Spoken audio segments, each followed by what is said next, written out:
في كتاب للدكتور سيد العفاني اسمه يعني يتكلم عن سير الرجال، نسيت والله اسم الكتاب، لكن تكلم عن داعية اسمه محمد توفيق.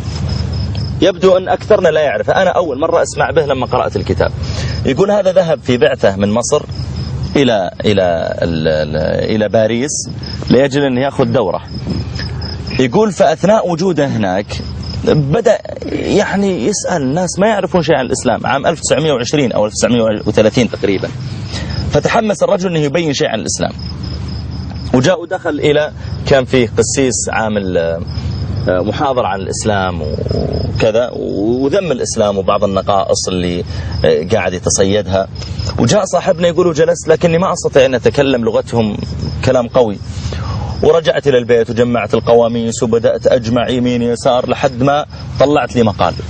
يقول ثم بدأت أرسل رسائل إلى من أعرف من الفرنسيين أدعوهم إلى الإسلام، واستمر على هذا المنهج، يكتب بخطه رسائل دعوة إلى الإسلام لكل من يعرف، ويأخذ العناوين من الجرائد من المجلات، في التلفزيون طلع واحد يأخذ عنوانه ويرسل له رسالة. فأسلم على يده بالمراسلة 4000. لا إله إلا الله. فسألوه قالوا له لما كبر ووصل عمره إلى 90 وهو لا يزال يعمل العمل ويكتب بخطه.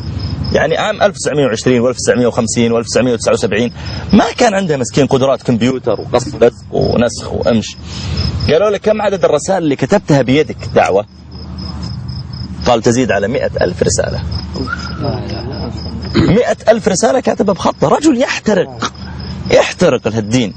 100,000 رسالة كلها كاتبها بخطه، مناصحات ودعوة إلى الإسلام، حتى أسلم على يده العدد.